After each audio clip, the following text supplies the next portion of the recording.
नमस्कार, स्वदेश न्यूज देख रहे हैं आप। मैं हूं आपके साथ अभिजीत तिवारी। एमपी सरकार का नया विजन, विकास हो करेगा मेट्रोपॉलिटन रीजन। मध्य प्रदेश की डॉक्टर मोहन यादव सरकार ने एक बड़ी पहल करते हुए 10 लाख से ज्यादा आबादी वाले शहरों को मेट्रोपॉलिटन रीजन का दर्जा देने का फैसला लिया है। विधानसभा में मध्य प्रदेश महानगर क्षेत्र नियोजन एवं विकास विधेयक 2025 पेश कर इसे अमली जामा पहनाने का रास्ता साफ हो गया है, जिससे भोपाल और इंदौर जैसे प्रमुख शहरों को नए शहरी ढांचे के तहत विकसित किया जाएगा। इन शहरों के लिए मेट्रोपॉलिटन रीजन डेवलपमेंट अथॉरिटी का गठन किया जाएगा, जिसकी अध्यक्षता मुख्यमंत्री करेंगे। प्राधिकरण का कार्यक्षेत्र मेट्रोपॉलिटन एरिया होगा, जहां वो भूमि उपयोग, अधोसंरचना, परिवहन, ऊर्जा, जल, शिक्षा, स्वास्थ्य जैसा विषयों पर योजनाएं तैयार करेगा। इसके दायरे में नगरीय निकायों की विकास योजनाओं की निगरानी, टाउनशिप योजना का निर्माण, भूमि अधिग्रहण और आवंटन निवेश की संभावनाएं तलाशना शामिल रहेगा। मेट्रोपॉलिटन ट्रांसपोर्ट अथॉरिटी का गठन होगा, जो शहरों में परिवहन नेटवर्क के विकास, संचालन, टिकटिंग प्रणाली और परिवहन संबंधी नीतिगत सलाह के लिए काम करेगी। हर महानगर क्षेत्र में एक योजना समिति बनाई जाएगी, जिसमें क्षेत्रीय सांसद, महापौर और अन्य जनप्रतिनिधि सदस्य होंगे। समिति निवेश योजनाओं को अंतिम रूप देगी और 2 या ज्यादा महानगरों को एकीकृत रूप से विकसित करने की रूपरेखा तैयार करेगी। प्राधिकरण को भोपाल विकास प्राधिकरण या इंदौर विकास प्राधिकरण की तर्ज पर योजनाएं लागू करने और शुल्क वसूली का अधिकार होगा। भोपाल मेट्रोपॉलिटन क्षेत्र में भोपाल, सीहोर, रायसेन, विदिशा और राजगढ़ जिले शामिल होंगे, जबकि इंदौर मेट्रोपॉलिटन में इंदौर, उज्जैन, देवास, धार जिले शामिल होंगे। मुख्यमंत्री डॉक्टर मोहन यादव ने मेट्रोपॉलिटन रीजन को लेकर कहा कि मालवा रीजन में इंदौर, उज्जैन, देवास, शाजापुर और धार को लेकर एक नया एरिया डेवलप होगा। मालवा क्षेत्र में भौगोलिक स्थिति का भी लाभ मिलता है और मेट्रोपॉलिटन अथॉरिटी के साथ हर जिले का डेवलपमेंट होगा। मुख्यमंत्री डॉक्टर मोहन यादव ने क्या कहा है, आपको सुनवाते हैं। इंदौर में इंदौर से जुड़ी मेट्रोपॉलिटन अथॉरिटी, जिसके माध्यम से भविष्य में एक नया एरिया डेवलप होगा, ये हमारे लिए सौभाग्य की बात है। मालवा का ये रीजन उज्जैन, इंदौर, शाजापुर, देवास, रतलाम, ये स्वाभाविक रूप से अपनी एक अलग से भौगोलिक स्थिति का भी लाभ लेता है, प्राकृतिक भी लाभ है और स्वाभाविक रूप से यहाँ कई भगवान का भी आशीर्वाद है कि जिसके आधार पर ये अपनी गति चौगुनी कर लेता है। ऐसे में डेवलपमेंट अथॉरिटी के साथ विभिन्न प्रकार से अलग अलग जिलों का समेकित प्लान बनाया। मेट्रोपॉलिटन अथॉरिटी के नाते से उसकी भी काम करेंगे। तो मध्य प्रदेश के 2 शहर इंदौर और भोपाल को मेट्रोपॉलिटन रीजन के रूप में विकसित किया जाएगा। इनमें अगर भोपाल की बात की जाए तो भोपाल से सीहोर, रायसेन, विदिशा और राजगढ़ को जोड़ा जाएगा। ये एक पूरा मेट्रोपॉलिटन रीजन तैयार किया जाएगा। इसके साथ ही अगर इंदौर की बात की जाए तो इंदौर मेट्रोपॉलिटन में उज्जैन, देवास और धार जिले शामिल होंगे। तो इसी मुद्दे पर आज चर्चा करेंगे, लेकिन सबसे पहले परिचय करवा देते हैं अपने मेहमानों से। हमारे साथ क्रेडाई अध्यक्ष मनोज मीक जी जुड़ गए हैं, आपका बहुत स्वागत है। साथ ही हमारे साथ वरिष्ठ पत्रकार भूपेंद्र सुल्लेरे जी भी जुड़ गए, आपका भी बहुत स्वागत है। मैं चर्चा की शुरुआत भूपेंद्र जी से करूंगा। भूपेंद्र जी, क्या लगता है, कितनी तस्वीर और कैसा होगा मध्य प्रदेश मेट्रोपॉलिटन रीजन के बाद? और आबादी के रूप में वहाँ के घनत्व भी बढ़ रहा है, तो निश्चित रूप से हमने देखा है कि लगातार गांव शहर में समावेश हो जाते थे। उसी कड़ी में जिस तरह से सरकार एक नया प्रयोग करना चाहती है, 2 बड़े महानगर हैं भोपाल और इंदौर को निश्चित रूप से कॉरिडोर के रूप में डेवलप किया जाए और वहाँ पे एक मेट्रोपॉलिटन सिटी के रूप में एक बड़ा आकार दिया जाए, तो जिसके कारण मौलिक चीजें के साथ साथ भौतिक चीजें भी उनको समान रूप से मिल सकें लोगों को, और जो उनकी आवश्यकता है वो भी पूर्ति होते हैं। साथ में एक हब के रूप में डेवलप हो, एक स्मार्ट सिटी के साथ साथ एक डेवलप, जिस तरह से दिल्ली और दूसरे बम्बई, कलकत्ता जैसे शहर, कानपुर जैसे शहर डेवलप हैं, उन्हीं की श्रेणी में आ सके। तो निश्चित रूप से जब जनसंख्या बढ़ जाती है जिस शहर की, तो उसके रूप में एक नया परिवेश लाने के लिए निश्चित रूप से और आसपास के क्षेत्रों को लाया जाता है, जिससे विकास भी होता है, रोजगार भी सृजन होते हैं, लेकिन साथ साथ एक पर्यावरण का दृष्टिकोण रखना पड़ता है, क्योंकि जिस तरह से शहरीकरण हो रहा है और उनके उन्मूलनों का प्रयोग हो रहा है, तो उसके साथ साथ निश्चित रूप से हम लोगों को उस चीज का भी प्रयोग आवश्यकता है कि हम जब मेट्रोपॉलिटन सिटी बनाए तो साथ साथ पर्यावरण का निश्चित रूप से, क्योंकि पर्यावरण एक ऐसी चीज है कि निश्चित रूप से जो आधुनिकीकरण में वो हम पीछे छोड़ते चले जा रहे हैं। लेकिन जिस तरह से यातायात की सुविधाएं बढ़ानी पड़ेंगी, क्योंकि यातायात बहुत एक महत्वपूर्ण बिंदु हो जाता है, तो इसके लिए उन्होंने महानगर के लिए अंडरग्राउंड भी ट्रेवल्स व्यवस्था शुरुआत करने की कोशिश की है। ये भी एक अच्छा कदम है। और साथ साथ जिस तरह से सरकार का विजन दिख रहा है कि हम अपने उपलब्धियों को 5 साल, जिस तरह से उनके कल 2 वर्ष पूर्ण हुए और 2 वर्ष के बाद वो अब 3 वर्ष की योजनाओं में जिस तरह से धुआंधार के रूप में मैं कहूंगा कि वो विकास योजना को एक मॉडल ला रहे हैं। और जिससे क्या होगा कि मध्य प्रदेश की जो आबादी है लगभग 8 करोड़, वो जो एक पलायन करती थी जो दूसरे राज्यों में रोजगार के लिए, तो रोजगार का एक सृजन भी बढ़ेगा।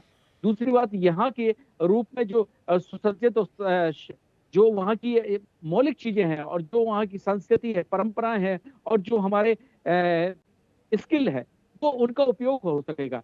निश्चित रूप से सरकार इसके क्षेत्र में काम कर रही है। डॉक्टर मोहन यादव को हम जिस तरह से जानते हैं कि उन्होंने उससे पहले एचआरडी मिनिस्टर रहे, तो उन्होंने उस क्षेत्र में भी नवाचार किए और इस क्षेत्र में भी वो नवाचार कर रहे हैं, क्योंकि जिस तरह से देश की प्रदेश की आबादी बढ़ रही है और उस आबादी के साथ रिसोर्सेज भी हमें बढ़ाने पड़ेंगे, चाहे वो रोजगार के क्षेत्र में हो, चाहे वो शिक्षा के क्षेत्र में हो, चाहे वो कृषि के क्षेत्र में हो। तो वहां पे जो जिस तरह से 2 कॉरिडोर जिस तरह से मेट्रोपोलिटन सिटी के कॉरिडोर के रूप में डेवलप करेंगे, तो हम ये मानते हैं कि वो एग्रीकल्चर, क्योंकि एग्रीकल्चर के रूप में निश्चित रूप से बहुत महत्वपूर्ण चीजें आवश्यक हैं और जिससे उनको वहां पे मार्केट भी उपलब्ध होगा और मौलिक चीजों के साथ साथ उनके आम व्यक्ति के सामान्य जीवन में भी विकास होगा, जिसके कारण एक विकसित मध्य प्रदेश और विकसित भारत की कल्पना को हम साकार रूप दे सकते हैं। क्योंकि एक निश्चित बात है कि जिस तरह से विकास होता है उस समय से चुनौतियां भी बनती हैं। तो हम जानते हैं कि वर्तमान में 4,21,000 करोड़ का बजट है और हर साल हर बजट में लगभग 12 से 13% की ग्रोथ हो रही है। तो इस ग्रोथ के मायने से जो जीडीपी का रेट है और भारत की में 6% की जीडीपी का योगदान है, तो इस तरह से अगर एग्रीकल्चर के प्रोसेस सिस्टम में भी हम जिस तरह से निवेश करेंगे और नई टेक्नोलॉजी का उपयोग करेंगे, तो निश्चित रूप से हम मानते हैं कि विकसित मध्य प्रदेश की श्रेणी में हम आएंगे और उसके साथ साथ हम एक विकसित भारत की भूमिका में भी एक जिस तरह से भारत अपनी भूमिका निभा सकता है मध्य प्रदेश, तो वो निभाएगा। तो हम ये मान सकते हैं कि इस तरह से कॉरिडोर भी डेवलप किए जा रहे हैं और जो पर्यटन के क्षेत्र में भी विकास होगा, साथ साथ निवेश भी आएगा और जिसके कारण प्रति व्यक्ति आय भी मध्य प्रदेश के हर क्षेत्र में प्रति व्यक्ति आय का भी एक महत्वपूर्ण योगदान होता है, जो कि इसके डेवलपमेंट में एक सहायक सिद्ध होगा। जी ठीक है मनोज जी, देखिए आप खुद एक उद्योगपति हैं, आप निवेश को जैसे अगर निवेशकों की बात की जाए तो वो तमाम सारी चीज़ें देखते हैं निवेश करने के लिए, भौगोलिक स्थिति हो, चाहे लेवर्स की बात हो या तमाम बिजली पानी सड़क, ये सब चीज़ें देखी जाती है। तो जब ये कॉरिडोर बनकर के पूरा तैयार हो जाएगा, ये रीजन तैयार हो जाएगा, तो क्या लगता है कितना कारगर सिद्ध होगा ये निवेशकों को और उद्योगपतियों को आकर्षित करने के लिए? देखिए, मेट्रोपॉलिटन रीजन की अवधारणा कोई नई नहीं है। जैसे जैसे शहरीकरण बढ़ता है वैसे वैसे शहरों को व्यवस्थित करने की आवश्यकता होती है।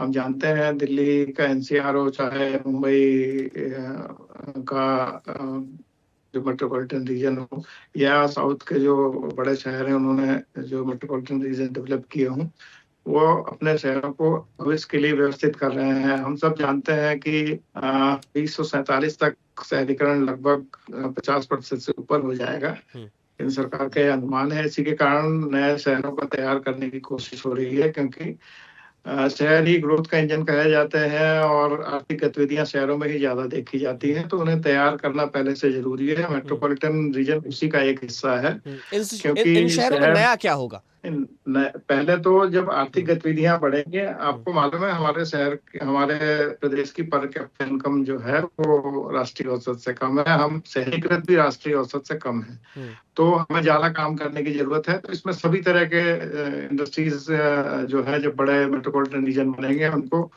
उस सीमा में काम करने का मौका मिलेगा, क्योंकि इंफ्रास्ट्रक्चर पूरे मेट्रोपॉलिटन रीजन में ट्रंक इंफ्रास्ट्रक्चर पहुंचेगा। उसके कारण शहर से बाहर जाके भी जो कोर एरिया है उससे बाहर जाके काम करना आसान होगा, क्योंकि शहरी अर्बन एरिया है उसमें जमीनों की कीमतें बहुत ज्यादा हो गई हैं। तो मेट्रोपॉलिटन रीजन होने से एक तो डेंसिटी का दबाव कम होगा मध्य प्रदेश डेंसिटी के मामले में भी बाकी जो राज्य हैं उनसे कम है।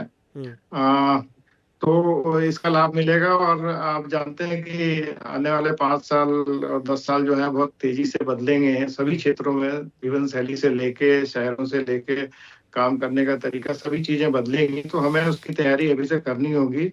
और इंदौर आप जानते हैं कि चूंकि सिंगल्स भी 28 में है और इंदौर के आसपास बड़े इंडस्ट्रियल कॉरिडोर्स हैं, उन सबको एकीकृत करके जब बड़े शहर बनते हैं, मुझे तो लगता है जब ये भोपाल इंदौर दोनों मेट्रोपॉलिटन रीजन विकसित हो जाएंगे तो ये ट्विन सिटी हो जाएगी, जैसे दुबई अबू धाबी है। इस तरीके के बहुत सारे जो नजदीक के दो शहर हैं वो एक शहर हो जाते हैं, उसको ट्विन सिटी बोलते हैं क्योंकि कनेक्टिविटी बहुत फास्ट हो जाती है। इससे दोनों शहरों के विकास में मदद मिलती है और दोनों मेट्रोपॉलिटन रीजन लगभग जुड़ ही रहे हैं, क्योंकि वो उधर भी देवास तक का आ रहा है मेट्रोपॉलिटन रीजन, हम भी आज तक जा ही रहे हैं।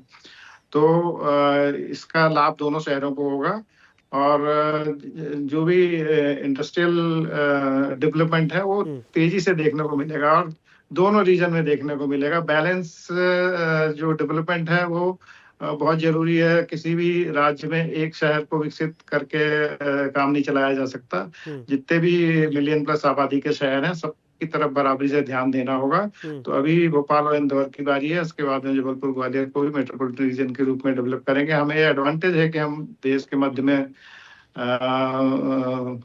भौगोलिक रूप से स्थित हैं। इसका लाभ जो है वो लॉजिस्टिक्स से लेके सभी क्षेत्रों में मिलता है, क्योंकि हम पोर्ट सिटी नहीं है दोनों, भोपाल और इंदौर, तो हम ड्राई पोर्ट की तरह काम करते हैं। लॉजिस्टिक्स में हम पूरे देश में समान रूप से सब जगह 10 घंटे 12 घंटे में पहुंच सकते हैं। इसका एडवांटेज भी आने वाले दिनों में आपको मिलेगा। हाल ही में भोपाल में जो नॉलेज एंड AI सिटी 3700 एकड़ की जो घोषित हुई है, वो भी इसी मेट्रोपॉलिटन रीजन में ही काम करेगी और इस तरीके के नवाचार जो है न्यू एज टेक्नोलॉजीज के साथ में देखने को मिलेंगे, क्योंकि मेट्रोपॉलिटन रीजन में सिर्फ AI या क्वांटम कंप्यूटिंग ही नहीं, हमें रिन्यूएबल एनर्जी पे भी काम करना पड़ेगा। जैसे उज्जैन कर्क रेखा पे स्थित है, ऐसे भोपाल भी कर्क रेखा पे स्थित है। सोलर एनर्जी का हमारे पास बहुत इस्तेमाल करने की सुविधा है और उत्पादन करने की भी क्षमता है। इस पे भी तेजी से काम होता हुआ दिखेगा। कुल मिला के ये शहरों को तैयार करने की जो तैयारी है वो अच्छे संकेत हैं। अब इसका क्रियान्वयन कितनी तेजी से होता है, क्योंकि हमारा स्टेट जो है योजनाएं बनाने में भी विलंब तो होता ही है हमारे यहाँ, क्योंकि हम बहुत प्रोग्रेसिव स्टेट की श्रेणी में भी नहीं आ पाए हैं जिस हिसाब से साउथ के स्टेट हैं। लेकिन योजना तेजी से बने, नीतियां तेजी से बने और उसका क्रियान्वयन उससे भी ज्यादा तेजी से हो, तब हम कहीं पहुंच पाएंगे। घोषणाएं सिर्फ घोषणा ना बने, ये जरूरी है। स्मार्ट सिटीज का असर हमने देखा है, इसीलिए इसे बहुत सावधानी से करना होगा। ठीक है भूपेंद्र जी, देखिए इसको लेकर एक नया प्राधिकरण बनाया जाएगा जो इसकी तमाम गतिविधियों पर नजर रखेगा, कैसे इसका जो है पूरा क्रियान्वयन होना है। अगर हम बात करें तो भोपाल में पहले से ही भोपाल विकास प्राधिकरण है, इन दोनों के बीच सामंजस्य कैसे बैठेगा? क्या ये एक चुनौती बनकर तो नहीं उभरेगा? देखिए निश्चित रूप से जब स्मार्ट सिटी का प्रोजेक्ट आया था तो उसमें उसके परिणाम हमने देखे हैं किस तरह से हुआ, चाहे वहाँ पे इलेक्ट्रिसिटी का हो चाहे सीवर लाइन का हो, उसके दुष्परिणाम भी हमने लोगों ने देखे हैं। और इस तरह से इसकी बारीकियों को देखना पड़ेगा। साथ साथ सबसे महत्वपूर्ण ये होगा कि जो एग्रीकल्चर की लैंड है और जो अच्छी उर्वरकता वाली लैंड है जो है, तो उसका व्यवसायीकरण के रूप में उपयोग ना हो, ये सरकार को बहुत देखना पड़ेगा। ये बहुत बारीक चीज है और महत्वपूर्ण चीज है, क्योंकि हमारा जिस तरह से शहरी का आधुनिकीकरण हो रहा है और जिस तरह से मेट्रोपोलिटन सिटी चाहे स्मार्ट सिटी के रूप में, तो लोग चाहे वो किसान हो, चाहे वो बिचौलिया हो, चाहे वो सरकार हो, उसमें एक जिस तरह से हम बिल्डर वो बाढ़ सी आ जाती है और उस तरह से प्रॉपर्टियों के रेट और बढ़ जाते हैं और उस तरह से उर्वरक वाली क्षमता वाली जमीनों का क्रय विक्रय के रूप में मतलब उनका समायोजन करने लगते हैं। तो ये सब बारीकियां बहुत महत्वपूर्ण है, क्योंकि हम आधुनिक बने लेकिन साथ साथ हमारी जो पारंपरिक चीजें हैं वो भी हमारी जा नहीं पाए। और क्योंकि हम मध्य प्रदेश निश्चित रूप से भौगोलिक भारत के मध्य में स्थित हैं। यहाँ से यातायात और ट्रांसपोर्टेशन भी हमारे लिए अच्छा है, और साथ साथ हम चाहे पर्यावरण हो, चाहे खनिज के रूप में हो, हम लोग रिच हैं, और जिससे इसका फायदा हो खाना भी चाहिए। लेकिन साथ साथ में ये भी देखना पड़ेगा कि इन सब चीजों की जो प्रशासनिक एक टाइम लिमिटेशन के साथ साथ प्रशासनिक गतिविधियों में जो उसका डेवलपमेंट है, उसका जो साइड मैप है और जिस तरह से उसको विकसित किया जाना है, उसमें एक पारदर्शिता हो, लिमिटेड सीमा हो, और अच्छे जो अधिकारी हो जिसके, और दूसरे जहाँ पे हमारे मेट्रोपॉलिटन सिटी हैं जैसे मद्रास है, हमने साउथ में भी देखा है, तो उनके मॉडलों को देखा जाए तो उसमें रेन हार्वेस्टिंग हो या और भी जो है सोलर पावर के इन्वेस्ट हो, जो भी चीजें हो, क्योंकि आने वाली योजना जो बनाई जाती है वो लगभग 100 वर्षों के लिए और 150 वर्षों के लिए बनाई जाती है। तो उसके लिए पानी के रिसोर्सेस, उसके लिए बिजली, सड़क, पानी, जो मूल चीजें हैं उनके लिए आवश्यक होनी चाहिए। और वहाँ के जो पब्लिक है, वहाँ की जो जनता होगी, उसके लिए सस्ते दरों में कृत्रिम रूप से जो भी चीजें हो, उसकी उपयोग की चीजें वो उपलब्ध होनी चाहिए। क्योंकि उसमें एक अगर इस तरह से इन चीजों सब डेवलपमेंट का ध्यान नहीं रखा जाएगा तो आप देखिए फिर अफरा तफरी मचती है, कई चीजों में हमने देखा है। तो इस चीज से, तो ये सब चीजें बड़ी ट्रांसपेरेंटली नियम के थ्रू होनी चाहिए, बड़ी पारदर्शिता से होना चाहिए। लेकिन जिस तरह से डेंसिटी बढ़ती है तो शहर बड़े होते हैं और उनका आकार और स्वरूप बदलता है, ये भी ठीक है आवश्यक भूपेंद्र है। जी, क्योंकि एक छोटा सा और सवाल है। देखिए, एक मेट्रोपॉलिटन रीजन बनाने की बात कही जा रही है। हम भोपाल की अगर बात करें तो उसमें सीहोर को जोड़ा जा रहा है, रायसेन को जोड़ा जा रहा है, विदिशा और राजगढ़। जब हम इन शहरों के लोगों से बात करते हैं, इन जिलों के लोगों से बात करते हैं, तो कहते हैं इससे हमें क्या मिलेगा? ये तमाम तरह के सवाल उनके मन में उठते हैं। देखिए उनको जिस तरह से उनको, सही बात है, उनका सोचना है। देखिए हम्म, मिलने के लिए तो क्या है कि जो उनकी जो उनकी पूंजी होगी, जो उनकी संपत्ति होगी, जो उनकी जनरेशन नहीं होगी, हम्म, सबको फायदा मिलेगा। हम्म, उनकी जो प्रॉपर्टी होगी उसके रेट बढ़ेंगे, हम्म, और उनकी जो आमदनी होगी, आमदनी के रिसोर्सेज बढ़ेंगे। वो मुख्य धारा के विकास, उनकी जो नई पीढ़ी आएंगी वो विकास के रूप में हो, चाहे शिक्षा के क्षेत्र में, चाहे रोजगार के क्षेत्र में, तो पलायन भी रुकेगा और वो उनके साथ ही कुटुंब के साथ साथ रहेंगी। लेकिन हम्म, साथ साथ एक फैक्टर भी होता है कि जो जिसके पास जितना निवेश होता है वो उतना ही रिच होता है। हम्म, जिसके पास जितनी लैंड मान ली जाए, या उसके पास कैपिटल मान लिया जाए, या उसकी या बिजनेस मान लिया, तो वो व्यक्ति ज्यादा राइज करता है। लेकिन हाँ, अगर सूझबूझ तरीके से काम किया जाए तो इसमें नहीं है कि व्यक्ति का जीवन स्तर बढ़ता है और वो एक विकसित क्षेत्र में आता है, जिससे चाहे स्वास्थ्य की, हम्म, देखिए स्वास्थ्य की सुविधाएं हो, चाहे वो एग्रीकल्चर की सुविधाएं, चाहे एजुकेशन की सुविधाएं, और साथ में पर्यावरण। लेकिन इन सब चीजों के साथ साथ जो स्वयंसेवी संगठन होते हैं उनको भी इस चीज पे, इस डेवलपमेंट में सहयोगी रूप में रखना चाहिए, क्योंकि वो समाज के रूप में काम करते हैं, और जिनके कारण उनको पता होता है कि कौन व्यक्ति के अंतिम पंक्ति के व्यक्ति तक किस तरह से पहुंच विकास जाना चाहिए। तो हम्म, ये सब चीजें उसको पता होती है, तो उनके भी ओपिनियन लेनी चाहिए इन सब चीजों में। क्योंकि अगर वो लोग मुख्य धारा में शामिल नहीं होंगे, क्योंकि हमने देखा है जब भी बड़े शहर बने हैं तो उसमें स्लम एरिया तुरंत बन जाते हैं बड़े बड़े क्षेत्रों में, फिर उनको हटाना बड़ी दिक्कत पड़ जाता है, हम्म, उसमें पॉलिटिकल सेंस भी आ जाता है। तो हम जब स्वच्छ नगर और स्वच्छ सिटियों की व्याख्या करते हैं, चाहे मेट्रो सिटी हो, चाहे तो ये एक बड़ी समस्या होती है। तो जिस तरह से प्रधानमंत्री का विजन है कि हर व्यक्ति को घर या जिस तरह से मिलना है, तो वो चीजों को एक तरह से रोक लगाया जाए, जो लोग हैं उनके पुनर्वास की अवधारणा और उनके लिए कार्य करना चाहिए। तो ये सब चीजें बहुत छोटी छोटी चीजें हैं, लेकिन सबसे ज्यादा महत्वपूर्ण चीजें हैं, क्योंकि ये स्वच्छता और उसके पर्यावरण को बनने के लिए महत्वपूर्ण चीजें होती हैं। क्योंकि जहां पे भी आप निवेश करेंगे तो वहां श्रम की आवश्यकता पड़ती है। तो श्रम के लिए निश्चित रूप से हमको इस तरह के स्किल के लोगों को चाहिए, विभिन्न स्किल के लोगों को चाहिए, चाहे वो इंडस्ट्रियल में हो, चाहे वो मटेरियल्स में हो, चाहे वो एग्रीकल्चर में हो। विभिन्न स्किल के लोग होते हैं, लेकिन उनको मुख्य धारा में जोड़ने के साथ, क्योंकि उनके बिना हम एक मेट्रो सिटी का भी अवधारणा नहीं रख सकते। लेकिन निश्चित रूप से, क्योंकि हम देख रहे हैं कि जब देश के प्रधानमंत्री मोदी जी जब बने तो उन्होंने मेट्रो सिटी की बहुत सी अवधारणा रखी, और उसी के कॉन्सेप्ट अब ये इस तरह की अवधारणा रखी जा रही है।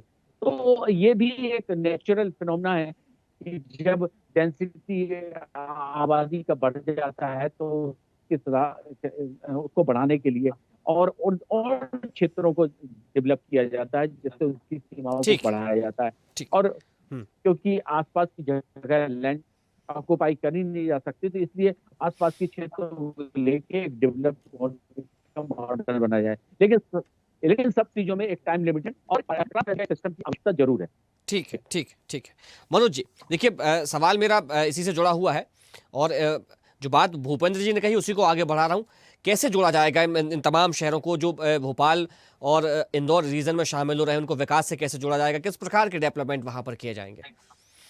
अभी जिस तरीके से जिले आपस में जुड़े हुए हैं वो बहुत बेसिक कंसेप्ट रहा है, जो ऑर्गेनिक रूप से डेवलप होता गया देश, या कोई दूसरे देशों में भी जिस तरीके से शहर डेवलप हुए, जो पारंपरिक तरीके से विकसित होते रहे वही है अभी तक। अब इसको हाइब्रिड तरीके से विकसित करने की जरूरत है।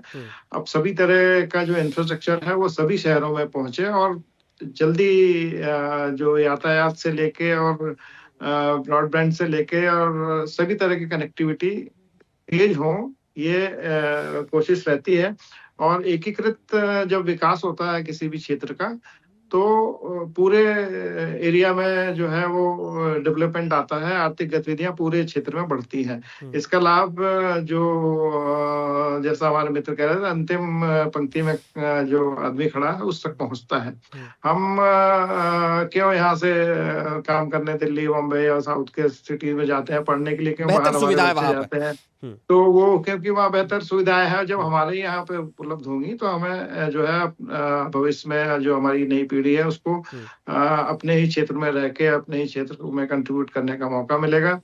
और आप जानते हैं कि बड़े शहर जिस तरीके से डेवलप हुए वहाँ पे कई विसंगतियां भी आई हैं, उन सबको करेक्ट करने का मौका इन नए शहरों में, नए मेट्रोपॉलिटन रीजन्स में मिलेगा। कोविड में हमने देखा है कि जो ज्यादा डेंसिटी वाले शहर थे वहाँ ज्यादा नुकसान हुआ। हम उसको इन सब से सीख लेके अपने मेट्रोपॉलिटन रीजन को और बेहतर तरीके से विकसित कर पाएंगे, जिसका लाभ अंततः जो है इस रीजन के साथ साथ देश के लोगों को मिलेगा। देश से कई लोग अब माइग्रेट होकर टियर 2 सिटीज में आने लगे हैं, क्योंकि मेट्रो जो है पोल्यूशन के कारण हाल अच्छा नहीं है। हम भोपाल या इंदौर में भी देखते हैं कि जो एक्यूआई है वो बढ़ रहा है, और अगर इसी तरीके से शहर की डेंसिटी बढ़ती गई तो उसका बढ़ना तो तय ही है। तो डेंसिटी को बैलेंस रखने के लिए ये मेट्रोपॉलिटन रीजन एक अच्छा तरीका है। इस पे काम तेजी से किया जाना चाहिए। ठीक है, समय हो गया, इस चर्चा को यहीं विराम देना पड़ेगा। हमारे साथ जुड़ने के लिए मनोज मेघ जी आपका बहुत शुक्रिया, भूपेंद्र सुलेरी जी आपका भी बहुत धन्यवाद। तो मध्य प्रदेश का समूचा विकास हो, इसके लिए मेट्रोपॉलिटन रीजन बनाए जा रहे हैं। पहले काम इंदौर और भोपाल से शुरू होगा, उसके बाद जबलपुर और ग्वालियर को भी मेट्रोपॉलिटन के रूप में विकसित किया जाएगा। चर्चा में फिलहाल इतना ही। देखते रहिए स्वदेश न्यूज, सबसे पहले देश। देखते रहिए स्वदेश न्यूज। अगर आप इस वीडियो को सोशल मीडिया हैंडल फेसबुक या इंस्टाग्राम पर देख रहे हैं तो हमें फॉलो करें। अगर यूट्यूब पर देख रहे हैं तो सब्सक्राइब करें और बेल आइकन दबाना ना भूलें।